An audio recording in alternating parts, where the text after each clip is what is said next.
Assalamualaikum warahmatullahi wabarakatuh. Teman-teman, Tipa ketar-ketir, kocar-kacir sana sini. Tipa tetap kekeh meminta pihak kepolisian untuk dihentikan kasusnya, tuh. Kasus apa ya? Apalagi kalau bukan penuduhan ijazah Pak Jokowi. Tipa sekarang mendesak pihak kepolisian untuk atau meminta untuk dihentikan kasusnya. Dihentikan. Dasarnya apa untuk dihentikan? Dasarnya apa, teman-teman? Apalagi kalau bukan takut, takut di penjara. Semakin kesini, semakin dia mendesak pihak kepolisian untuk meminta dihentikan kasusnya, semakin jelas kalau dia itu salah. Semakin jelas kalau ijazah Pak Jokowi itu 100% asli. Semakin jelas kalau Roy Panci dan kawan-kawannya si Tipa ini dia tidak pernah mempunyai bukti satupun bahwa ijazah Pak Jokowi itu palsu. Dia tidak punya bukti satupun, teman-teman. Makanya dia sekarang mendesak untuk minta dihentikan. Aduh, aduh. Dan yang lebih kocaknya di mana Roy Panci mengeluarkan atau melakukan segala cara untuk membombardir Rismon, teman-teman. Karena apa? Karena Rismon sudah mengantongi semua bukti yang ada. Makanya si Roy Panci ketar-ketir juga, teman-teman. Oke, teman-teman, sebelum cuplikannya saya meminta bantuan kepada teman-teman semua untuk klik subscribe di bawah, share kepada teman-teman semua, komen yang baik-baik. Langsung saja kita cuplikannya. Wassalamualaikum. Lawala, kita mulai. Perihal permohonan penghentian pra penuntutan P19 ya. Jadi dengan hormat saya Tifa Suma ya, alamat dan sebagainya diwakili oleh koordinator oleh nasihat hukum kami ya, yang dikoordinatori oleh Pak Abdul Al-Katiri ya.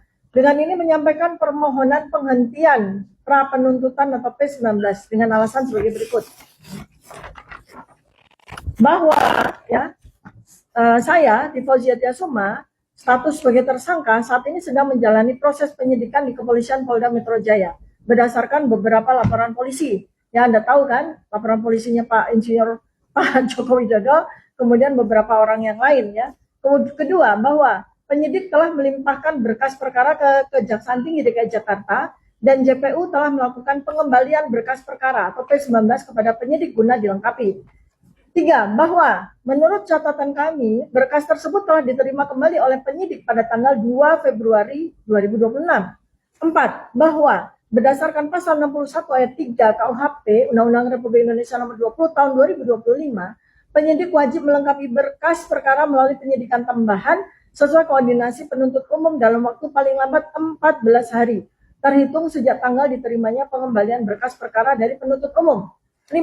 Bahwa terhitung dari tanggal 16 Februari 2026 hingga tanggal surat ini dibuat 16 April 2026, penyidik telah melampaui waktu 14 hari, namun belum mengembalikan berkas perkara tersebut kepada penuntut umum.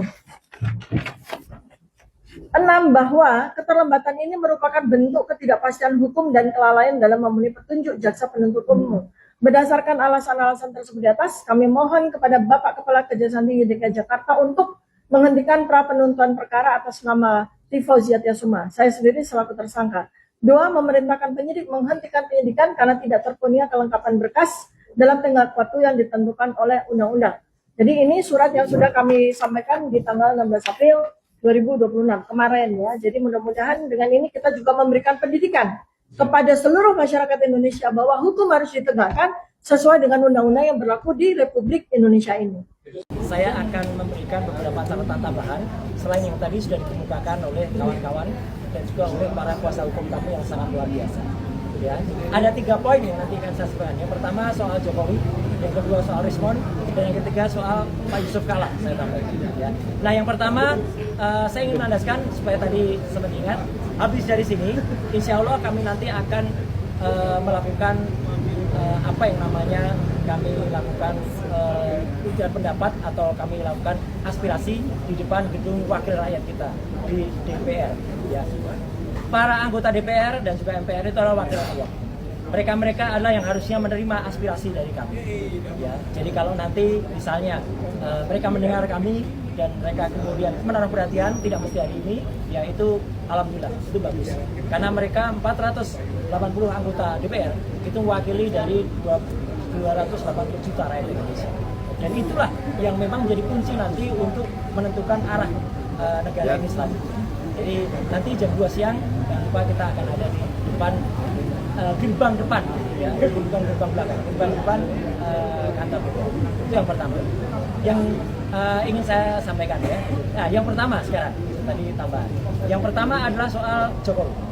Saya ingin mengaturkan secara pribadi dan juga kita bahkan terima kasih kepada mantan Dubes Polandia, ya, yaitu Pak Peter F. Gonta, yang juga mengingatkan kita bahwa apapun yang dilakukan Jokowi itu salah karena sudah mendera bangsa Indonesia lebih dari 13 tahun dengan tidak menunjukkan ijazah ini.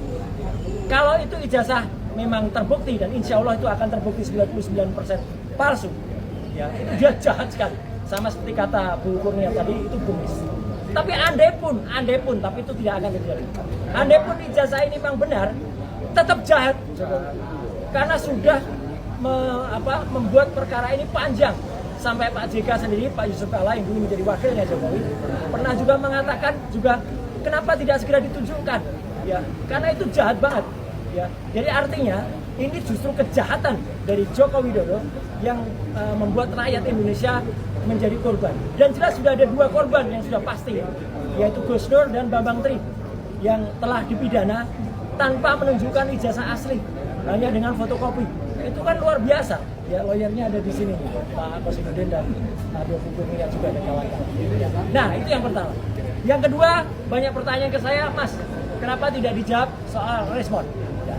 Soal RJ dan juga SP3, saya mengikuti apa yang menjadi jawaban atau apa yang statement dari para lawyer karena mereka yang ahli hukum. Saya merasa tidak perlu menanggapi respon Sianipar. Jadi nggak perlu saya tanggapi. Makanya saya tulis di sini. Ya, dan ada itulah pada channel saya, Roy Suryo Official, ya, gitu. Karena saya tidak perlu menanggapi zombie. Sekali lagi, kenapa saya mengatakan zombie? Ya, nah, karena apa? Karena respon itu, ya, menurut surat yang dibuat oleh keluarganya, keluarga terdekatnya, dia sudah meninggal dunia. Kenapa dia sudah meninggal dunia? Karena dia memalsukan yang namanya surat kematian. Jadi dia pernah membuat surat kematian untuk hal yang sangat jahat, yaitu adalah untuk supaya dia tidak membayar beasiswanya di Yamaguchi, Jepang. Biaya dari Nobuko apa gitu, sekitar 500 juta. Dia tidak mau bayar karena dia tidak lulus S3-nya. Jadi dia bukan doktor, dia tidak lulus, tapi caranya justru karena dia tidak bayar, dia kirim surat kematian. Dan itu yang nulis adalah orang terdekatnya. Jadi makanya itu yang membuat salah satu si Oman itu galau dan kemudian memutar, merotasi otaknya, mentranslasi otaknya, ya, kemudian menjadi seperti sekarang. Dan saya juga kaget, ya, karena apa? Karena makanya saya bilang, ya, ini saya juga bilang kan, gitu, ngakak begini gaya Roy Suryo jawab respon, tak usah layani zombie. Jadi apa? Zombie nggak usah dijawab. Dan memang saya juga kan juga ada gambar ini, ya, respon endgame. Nah, ya udah, jadi memang bukan Gibran yang endgame, dia yang endgame, ya, jadi hidupnya game, ya, endgame. Dan mengapa saya tadi bilang saya kaget? Ada hoax di di sosial media. Saya mengatakan ini hoax, ya, jangan dipercaya. Tapi saya kaget kalau ternyata ada dia yang sudah membuat ini. Saya, Dr. Tifa, Refli dan kawan-kawan melayat yang namanya respon.